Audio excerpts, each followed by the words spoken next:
When it comes to Ramadan finger foods, this particular spinach and feta triangles regularly make an appearance on my iftar spread.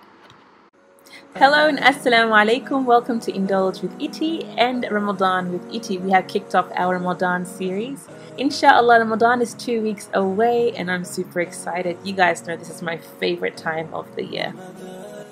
The full ingredient list and measurements for this recipe can be found right here on the screen. Go ahead and screenshot that for your convenience. I will also have them posted in the description bar below. So our first step is to wilt our spinach. I have heated up my wok and I'm adding my fresh spinach into it just so that it steams in its own juices.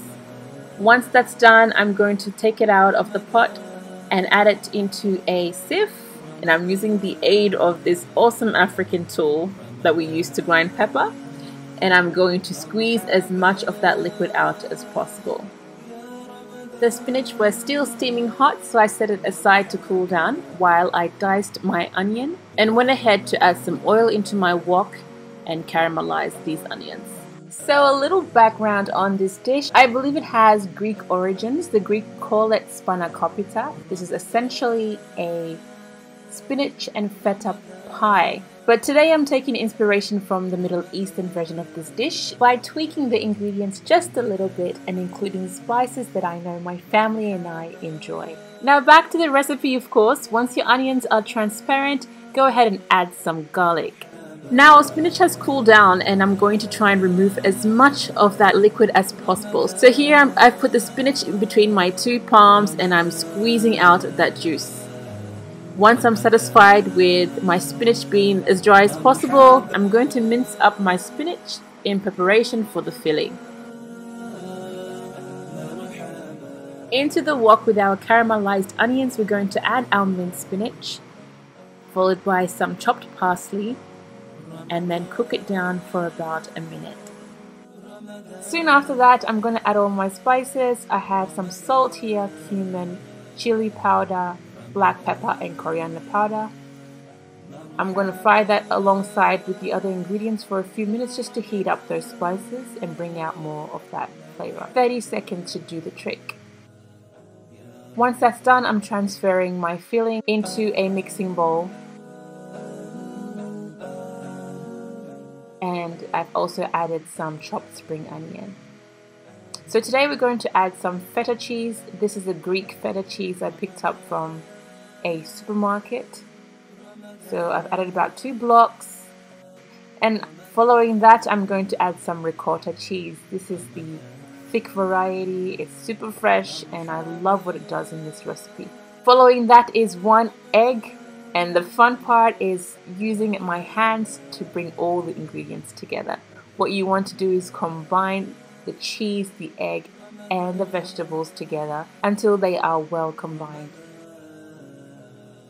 So now we're going to do the folding. I'm working with some butter here. This is 1 whole stick of butter. It looks like a lot, but it is needed for this recipe in order to create a flaky and rich pastry. So I'm going to melt this butter in the microwave and we're going to use it as the binder that combines our filo sheets together to enable us to fold our triangles.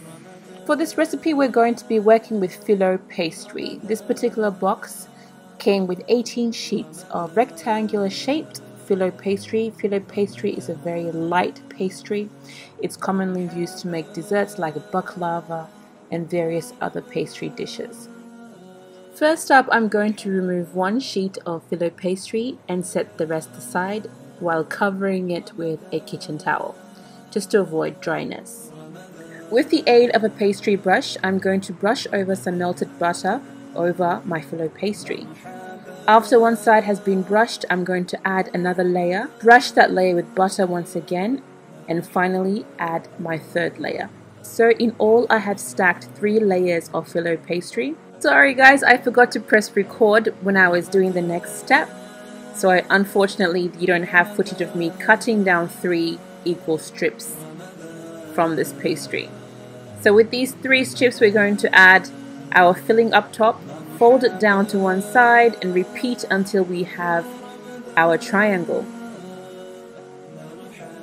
Be generous with the filling, of course. There's plenty to go around, so maintain your triangular shape until you no longer have any space to do any more folding.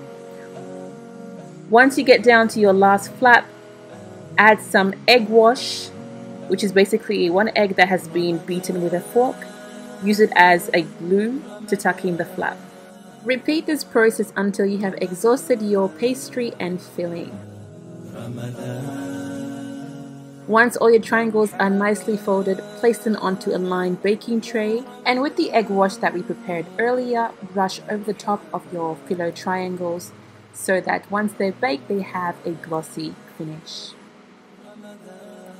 I baked mine in the oven for 25 minutes at 180 degrees Celsius. Please watch your oven closely to avoid burning. We paired ours with some delicious lentil soup. It was such a treat.